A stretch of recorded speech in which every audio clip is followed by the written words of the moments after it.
Welcome back to my channel. In today's video, we'll be continuing our coverage of the Lagos-Calabar Coastal Highway, focusing specifically on the unpaved stretch of the Section 1 after commissioning.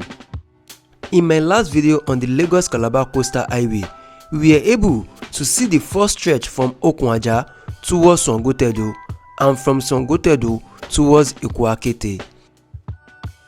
But in today's video, our journey takes us from Eko-Akete in Abijo, located around kilometer 29, all the way towards Eleko, giving you a front row seat to what's currently happening on the project in that area. We'll be looking at what has visibly changed over the past few weeks and how this part is evolving, especially when compared to what I captured during my last visit here about a month ago. If you've been following this project or you are curious about how fast or how slow things are moving along this vital corridor, most especially after the commissioning of the first 30 kilometer of the Section 1 of the project, then you will definitely want to stick around for these visual updates. Hi beautiful people, welcome back to my channel. My name is Belan, and today is another episode of the Lagos-Calabar Coastal Highway. I'll be showing you what's going on with the unpaved section, which was what I actually showed the last time, but this time around I'm starting from somewhere I drove past about a few months ago, which was around channage 31810 if I'm not mistaken. So I'll be showing you what has happened since then on that particular aspect, which is where I am standing presently. This is actually showing me meter 31 plus 810, which was where I was able to stop the last time I drove on this road, and I flew my drone to show you the other section going towards Eleko. But now I can see some part of the road with stone, which means they have graded. Then I just saw the gravel just parked on the road, but I can see it has been spread now. The gravel has been spread, which means there are heavy trucks already passing through this section of the road. I'll be moving to the front to see where exactly it has gotten onto and to see the parts we saw the last time, which was not yet sandfield, and see what is actually going on at that section also. So guys, quick thing to note as well, from the recent interview the Honorable Minister of Works granted, he actually spoke about why the road, the paved section as well, is not yet fully open, as this is supposed to be a super highway connecting all the way, not to link the towns and community.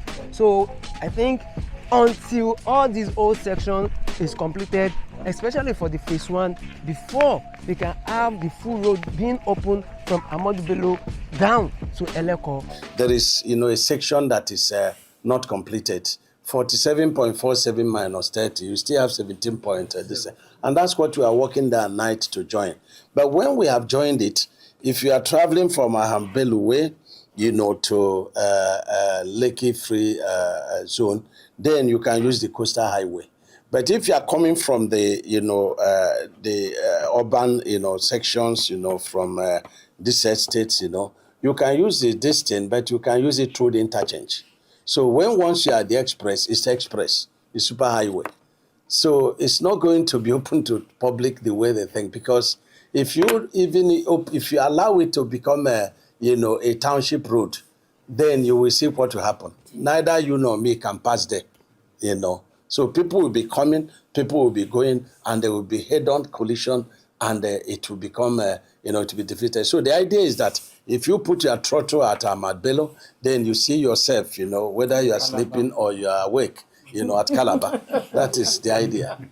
So guys, I was able to move further ahead. The stone base has actually gotten to around kilometer 32 plus 54, which is where I am presently. And just right ahead, which is towards that side, I can see still some dredging ongoing, which means the whole place is still being sandfield.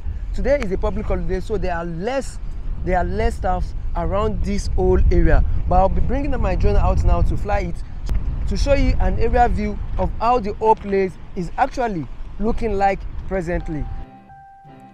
I'm now flying over the stretch from Eko-Akete just around kilometer 32.54, heading in the direction of Eleko. As you can already see from the aerial view, this part of the project is still very much in the early groundwork phase.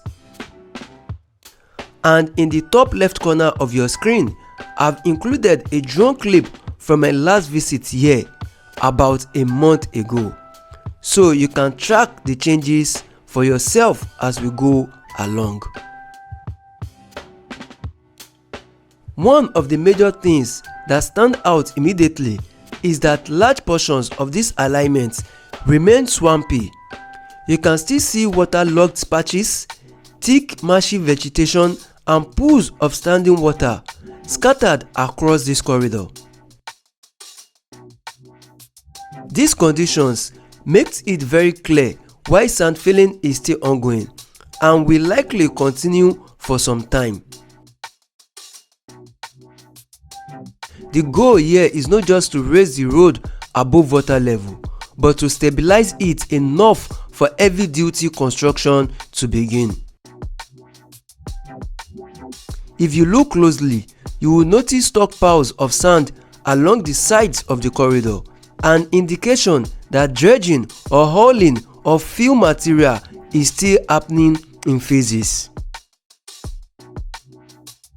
Now, if you take a look at the top left footage from a month ago, you will notice that although the terrain is still very similar, there are now more defined paths carved out by bulldozers and some level of sand compaction in scattered portions.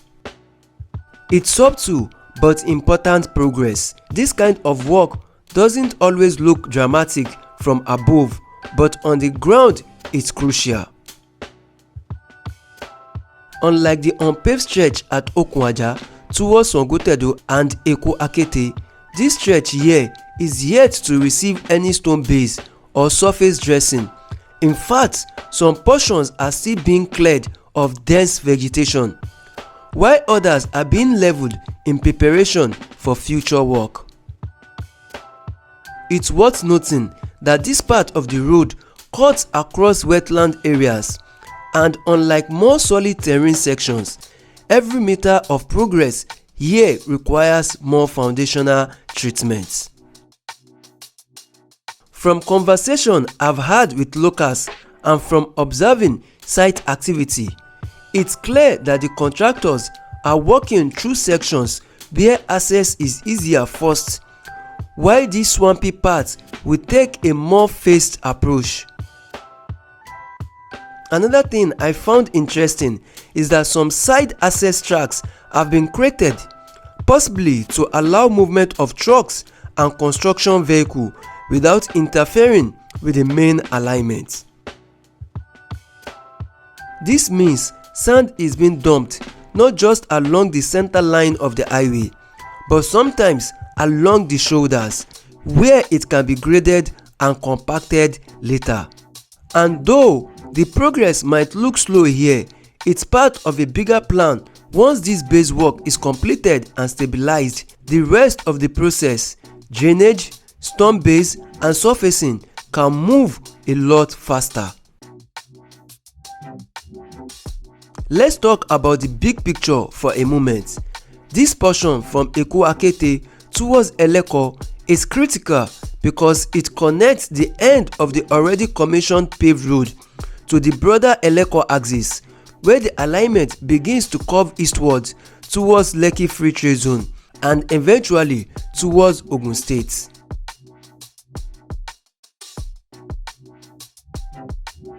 The current slow pace here might also be tied to environmental concerns or the need for geotechnical surveys to ensure long-term stability, since this area is very close to the Atlantic coastline. This is one of those sections where engineering isn't just about laying asphalt. It's about winning a battle with nature, and that battle is being fought one truckload of sand at a time.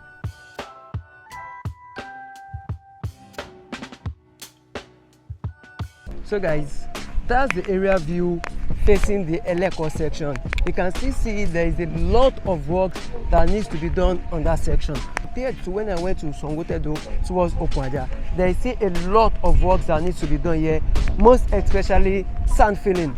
From there, I'll be turning my drone to the other direction to face Eko-Akete, and I'll be showing you to the junction of Eko-Akete to see how that place is also looking like. So you can see all this area I'm working on with the area view.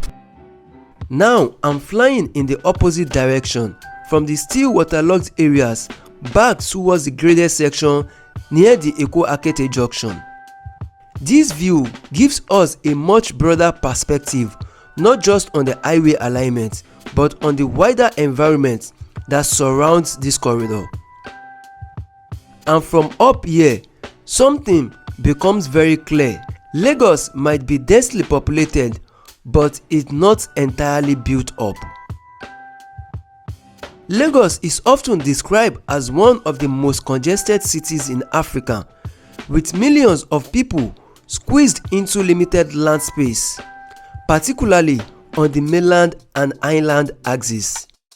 Yet, when we take a step back, literally from the air, we can see that vast portions of land around this stretch of the coastal highway remain largely untouched.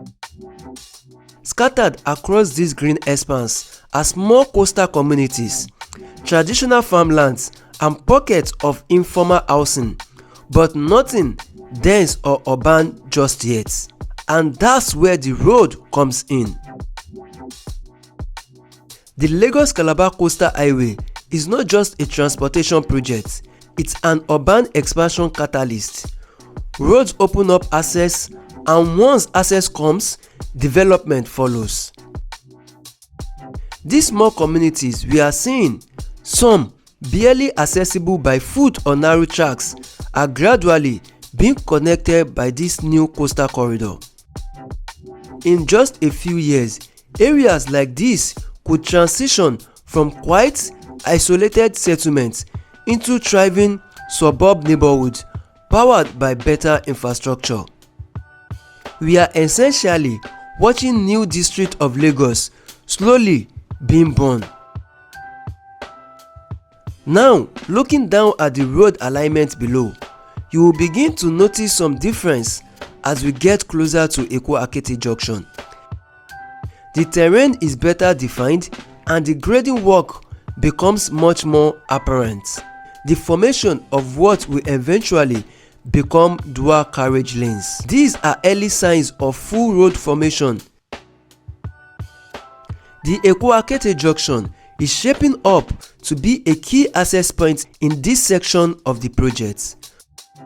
Not only is it geographically centered along this phase 1 alignment, but is also one of the first places where gravel and sub-base layering work have started to show continuity.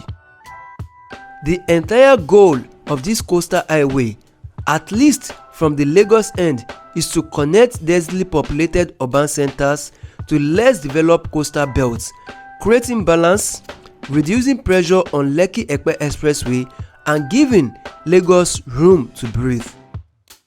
Imagine what happens once this road is paved.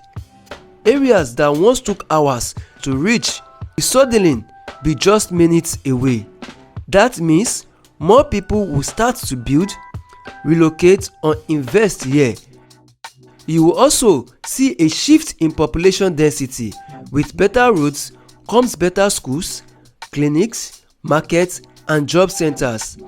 These things are domino effects, and this highway is the first star to fall. It's not just about moving vehicles, it's about moving economic potential. Even now, some developers are already positioning themselves around this corridor, whether it's residential estates near Abijo or Eleko, or hospitality projects gearing up for beachfront tourism. Once this road is done, this entire axis will be rebranded from Fringe to Prime, and with the planned connection to the Lekki Deep Sea Port, the Free Trade Zone, and even Dangote Refinery access, This stretch will also carry a mix of residential, commercial and logistics travel, a real multi-use corridor. So as we approach Eko-Akete junction once again, the message is clear. This is Lagos expanding itself, stretching out from the already full center to the vast, untapped edge of the Atlantic. And while some parts are still muddy and slow, the long-term vision is bold, and from up here, it's starting to take shape. And this brings us to the end of this update on the unpaved section of the Lagos-Calabar Coastal Highway Section 1. From the swampy stretches near Eleko all the way to the more graded areas around Eko-Akete. As we've seen, progress here may seem slow on the surface, but it's foundational work that will eventually transform these coastal zones into new urban frontiers.